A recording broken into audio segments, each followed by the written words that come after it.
Tonight we're here because Parliament is working. We're here to do our job as government, as parliamentarians, because our democracy is working. Just a short time ago, we had an election in this country where we asked Canadians how they wanted to keep fighting this pandemic. And their answer was clear. Canadians chose vaccines. They chose science. They chose to protect one another. Because Canadians know that's how we get back to the things we love. Dans les dernières semaines, il y a eu des manifestations un peu partout au pays, particulièrement ici à Ottawa. Bien sûr, les gens ont le droit de manifester, d'être en désaccord avec le gouvernement, de se faire entendre. C'est un droit fondamental que nous allons toujours chérir et protéger en tant que démocratie.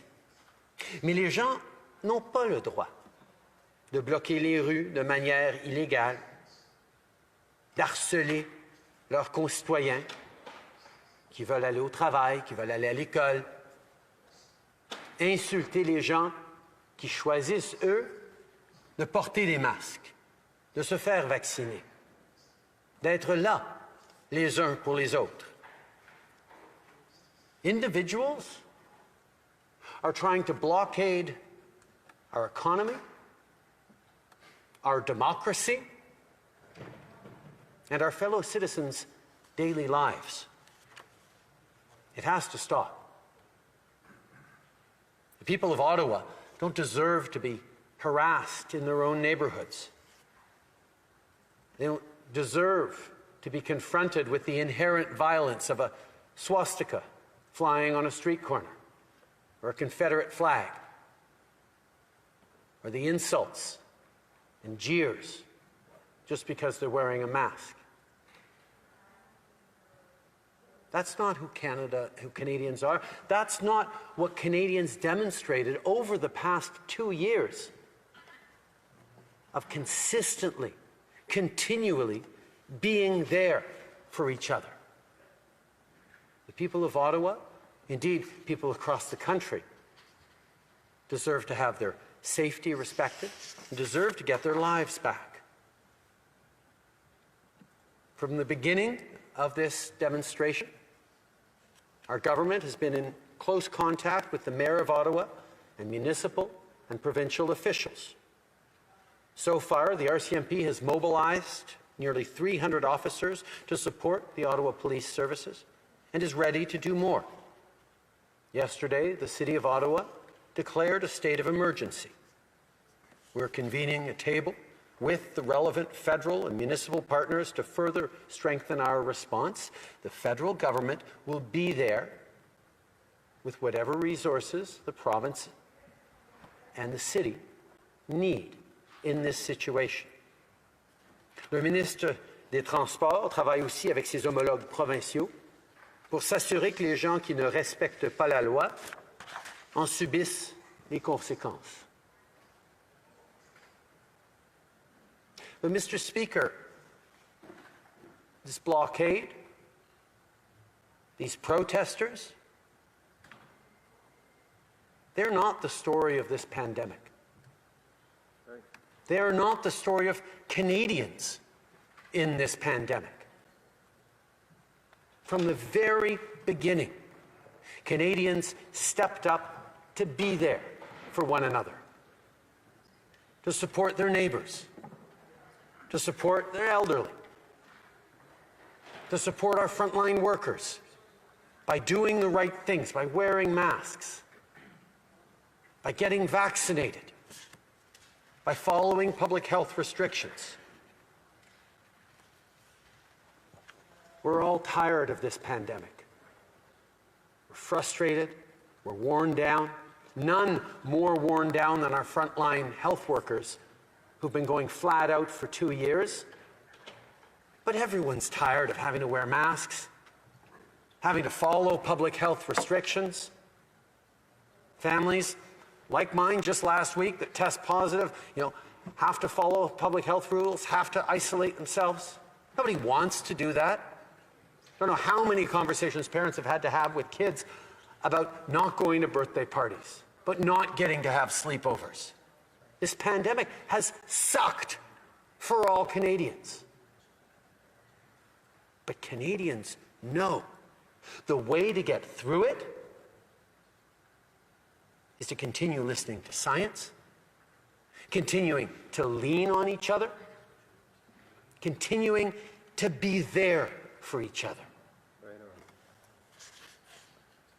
Les gens qui crient après les autres parce qu'ils portent un masque ne définissent pas la majorité des Canadiens, la grande majorité de notre pays. La majorité des Canadiens, ce sont les millions qui se sont fait vacciner. Presque 90 000 aujourd'hui seulement.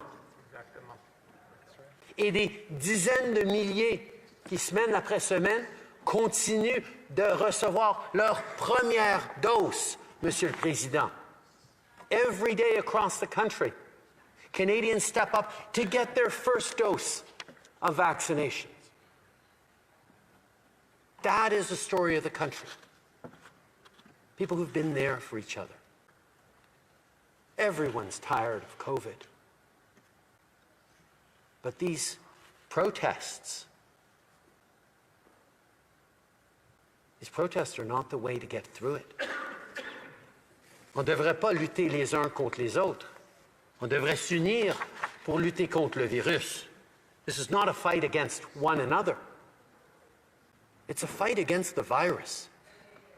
And Canadians know the tool to get through it is science, is vaccinations, is continuing to do what people have done from the very beginning. Step up for one another. Make the difficult choices. More than ever, Canadians need to continue to be there for each other, to be united. I've seen members of the opposition call for an end to the blockades. I salute that. This is a time to put national interests ahead of partisan interests. This is the time for responsible leadership. Democracy in Canada didn't happen by accident, and it won't continue without effort. It was a deliberate choice made decades and decades ago to come together, to respect one another, to be there for each other. And every generation, every decade, every day, Canadians continue to live that, choosing to support each other, choosing to do what's necessary to get through another long winter night, to get through another difficult season, to get through a pandemic. We have in this country a set of rules and laws, and principles we live by that keep us safe, that protect us. And over the past 2 years, we've seen measures brought in to keep us safe, measures loosened when things got better. We will continue to follow public health advice. We will continue to trust science as Canadians work to get through this. That's what people expect. I know people are tired. But we've seen it through the various waves, and they're receding over the past months. These pandemic restrictions are not forever. But we have to make sure that our shared values and the idea of Canadians being there for each other, supporting one another, respecting each other,